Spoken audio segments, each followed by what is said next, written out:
victoria de este pueblo que toma en sus manos la responsabilidad. El 11 de marzo se logró una importante victoria en esta lucha, que es, en definitiva, darle al pueblo argentino que desembocará en un gobierno popular. La enorme responsabilidad de asegurar hoy y para los tiempos la democracia. Vea las luchas políticas creyendo en valores y convicciones a las que no pienso dejar en la puerta de entrada de la Casa Rosada. 40-30-10, los puentes de la democracia.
Hasta que llegó Perón nosotros siempre tuvimos obligaciones, pero nunca tuvimos derechos. Por ejemplo, me contaba una señora que había trabajado en un frigorífico, que estaba en negro obviamente, le pagaban lo que querían, y cuando venían los inspectores, que estaban en connivencia con los dueños del frigorífico, a esta mujer la ponían en un lugar donde teóricamente no la pudieran encontrar por las dudas, y donde era en la cámara frigorífica del propio frigorífico.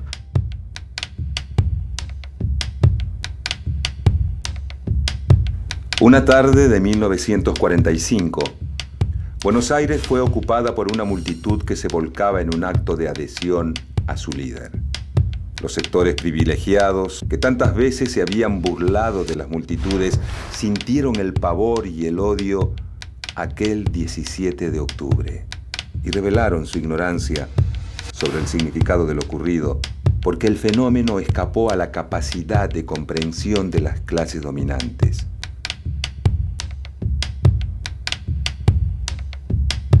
Yo tuve oportunidad, concretamente, de entrevistar a gente que había estado el 17 de octubre del 45 en la plaza. Ellos me contaban que ver a Perón en ese momento, al salir al balcón y hablar, fue como si hubiera bajado Dios a la tierra. Para que nuestro pueblo no solamente posea la felicidad, sino que también sepa dignamente defenderla. El peronismo ha sabido escuchar, ha sabido recibir lo que la sociedad está viviendo en cada momento. Es imposible entender el peronismo si no entendés que Perón vino a generar y a hacer respetar la justicia social. Es el momento de la historia argentina en que los sectores sociales más postergados encontraron el conocimiento de que era posible realmente una condición de vida muy superior. Cuando viene Perón, bueno, leyes sociales, vacaciones pagas, salario digno. Durante la década siguiente, los partidos políticos fueron derrotados electoralmente por el nuevo movimiento nucleado en torno a Perón. Los gorilas, pero dentro de los gorilas todos los bien pensantes y los antiperonistas, nunca entendieron. Pensaron que el peronismo daba dádivas, que era la botella de sidra, que era la máquina de coser, que era un par de zapatos. Pero evidentemente era mucho más, era la dignificación del obrero y del trabajador. El peronismo tiene como esencia esto, es la relación entre un líder, los cuadros intermedios y las masas. Pero esas masas, cuya identidad obviamente tanto en forma inteligente o intuitiva o espontánea adhiere al peronismo, esa masa al ser organizada es pueblo. Así de sencillo. Podemos entenderlo como un gran drama, ¿no? Es un drama siempre atrae la caída, la llegada, el exilio. Y era obvio que cuando cayera Perón en el 55 no iba a ocurrir como ellos pensaban, que muerto el perro se acabó la rabia. Consideraron lícito recurrir a la violencia para derrocarlo. A partir de que se suceden gobiernos entreguistas o gobiernos democráticos con el peronismo proscripto, cosas tan increíbles como el decreto 4161 que impedía decir Perón, peronismo, Evita, justicialismo, justicia social, una cantidad de palabras que estaban prohibidas. Todo el grado de violencia que te pueda ocurrir contra el pueblo se hizo en esos 17 años. Voy a ser torturado por gritar viva Perón en una esquina. Decir, ¿cómo? Destruir un ser humano por decir una palabra. Obviamente cambia la política económica, se pide ayuda al Fondo Monetario Internacional y empieza la pauperización de la economía. En el peronismo están los futuros fusilados, los futuros encarcelados, los futuros torturados.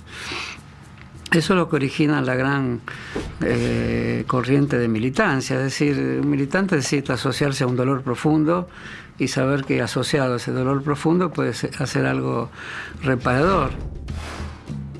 Después del golpe de 1955, la oligarquía restaurada buscó desmantelar rápidamente los logros del peronismo.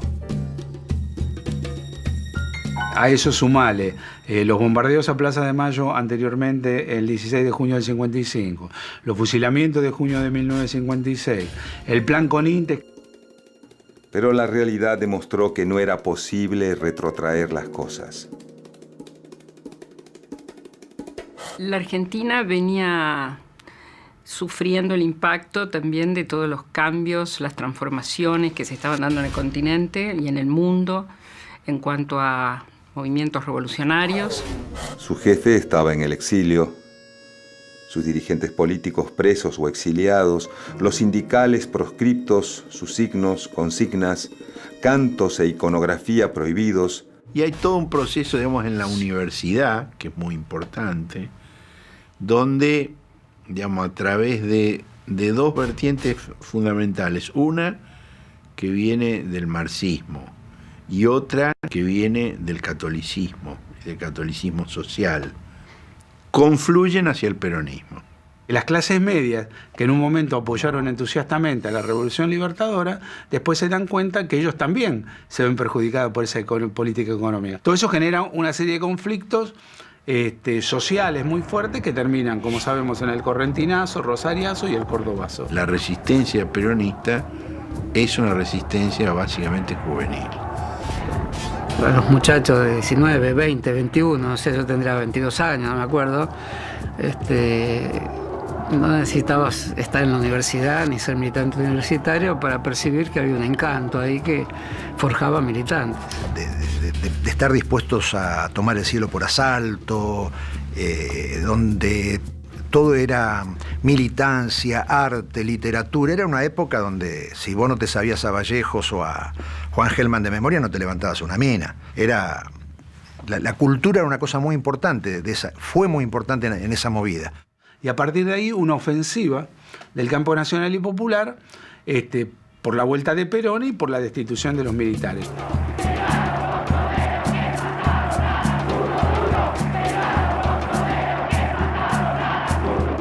Están los compañeros, los gloriosos compañeros de la PAP, la FARC, los montoneros y los descamitados. Los 70 es un paso de la resistencia a lo que era una posibilidad de generar condiciones de organizar al pueblo. Y ese pueblo seguía firme, el regreso de Perón a la Argentina. Tengo la esperanza y la fe y la confianza que próximamente lo veré al general Perón en su patria. Perón ya estaba harto de tener delegados que con el correr del tiempo, la lealtad que se debía tener, se debilitaba y se erosionaba. Cámpora, hay que recordar, ya había sido integrante de la Cámara de Diputados en el primer gobierno peronista, era un fiel discípulo de Eva Perón, estaba muy ligado a Eva Perón y se sabe la anécdota de que Eva Perón en algún momento le dice a Juan Domingo, Cámpora nunca te va a defraudar. Él necesitaba, por sobre todas las cosas, un hombre cuya lealtad estaba puesta fuera de duda. Era un símbolo de lealtad a Perón y también de compromiso con la construcción del peronismo que necesitábamos para esa década que se venía. Que mi principal aliado para conseguir este logro, que es el retorno definitivo de Perón al país, va a ser la juventud peronista. Un mandato que no busqué, un mandato que no pedí, lo he aceptado modestamente, pero que estoy decidido a ejercerlo enérgicamente y hasta el final en favor de todos mis compatriotas. Perón era nuestro padre y Cámpora pasa a ser el tío. Nosotros no éramos chicos alocados, revoltosos, ¿no? Sabíamos perfectamente lo que estábamos haciendo. A partir de ahí, Juventud Peronista toma importancia en todo el ámbito nacional. Es lo que se va a conocer después como la Juventud Peronista de las regionales. Perón dirigiendo la gran estrategia y Cámpora acá tratando de convencer de que el regreso de Perón, que era un poco la síntesis de la resistencia a la dictadura y de la posibilidad de un camino nuevo, distinto, era posible. El tío fue parte para mí de esa corriente, digamos, de esa expresión, fue el puente entre eso. Encuentran un dicho, una consigna que prende rápidamente: luche y vuelve. Obviamente había que luchar para que volviera Perón a la Argentina. Y eso permite organizarse para cuando los militares tuvieran que llamar elecciones. Cámpora y los sectores juveniles que lo empiezan a acompañar dicen no puede haber gran acuerdo porque eso va siempre a condicionar el futuro y nosotros tenemos que ser intransigentes en cuanto a las condiciones de la salida.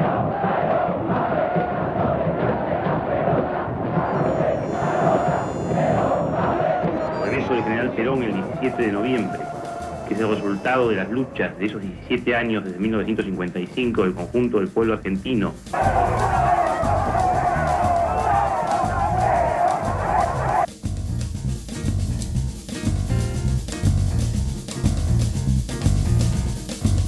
El 17 de noviembre de 1972 es una fecha paradigmática dentro del calendario del peronismo. Después de 17 años de un injusto exilio, vuelve Perón a la Argentina. Mucha gente por ahí te decía, me acuerdo en Liniers, un viejo radical, que decía, ¿pero para qué van si no van a llegar? Y por ahí el tipo tenía razón, no íbamos a llegar, pero había que ir. Yo vivía a 20 cuadras de donde regresó Perón. Entonces una cosa muy fuerte, veíamos pasar las columnas. Me acuerdo hablar con los oficiales de que manejaban las tanquetas, diciéndole, nosotros queremos llegar, bueno, no nos pongan un compromiso, nosotros también somos peronistas. Bueno, si sos peronista, déjame pasar. Cuando nos enteramos que va Vicente López, de vuelta toda la muchatada y toda la gente, de vuelta para Vicente López. Y me acuerdo la consigna, la Casa Rosada cambió de dirección, está en Vicente López por orden de Perón. Qué fantástico, el señor me levantó y yo pude ver a Perón en la ventanita porque era tal el tumulto que no se podía, si no, no lo iba a poder ver.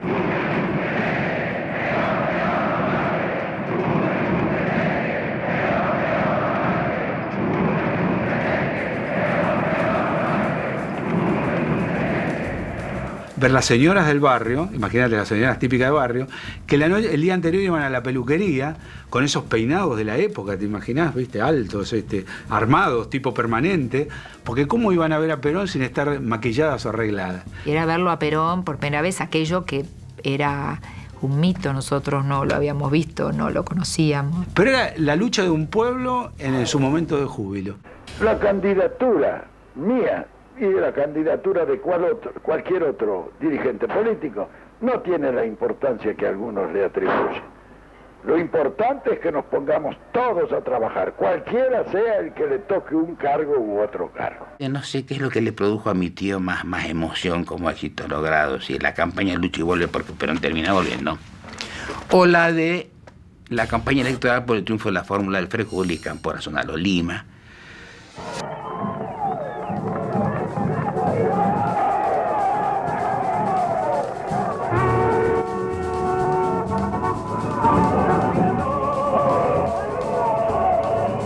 Pensamos que no hay otra salida que no sea que el pueblo se exprese con total y absoluta soberanía. Cámpora al gobierno, Perón al poder creo que era brillante, era una síntesis de 4 palabras y decías toda una filosofía, ¿no? Que es una consigna que sale de la propia cabeza de Héctor Cámpora, porque él se concebía siempre como un paso previo a la asunción de quien debía ser el presidente del pueblo, que era Perón. Fue una consigna clarísima, por eso nadie discutió votarlo a Cámpora. Era una jugada al viejo, nosotros al viejo. Perón al poder, el poder va a estar ahí. En el movimiento peronistas hay muchos peronistas que me pueden reemplazar, aún con ventaja. Y además había sido nuestro mito durante 18 años, ¿no? Que él volviera sintetizaba todo lo que el pueblo quería. Eran 18 años sin votar, sin poder mencionar nuestros símbolos, nuestras banderas, nuestras palabras. Podíamos elegir, era un momento muy, muy brillante. Hacía 18 años que no podíamos votar.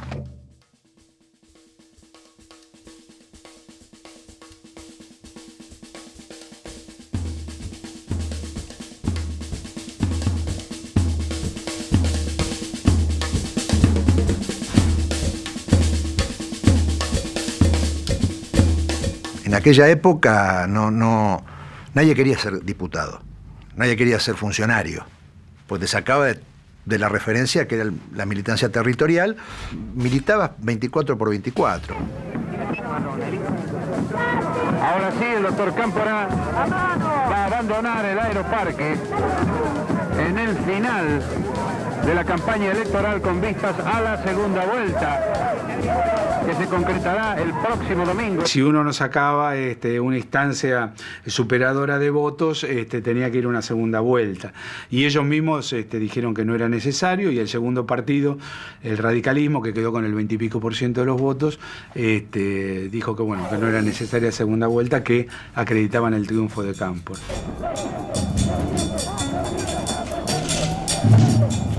Pero no hay que olvidarse que el 25 de mayo de 1973 el general Lanusse termina y comienza otro gobierno del pueblo. 40-30-10, los puentes de la democracia.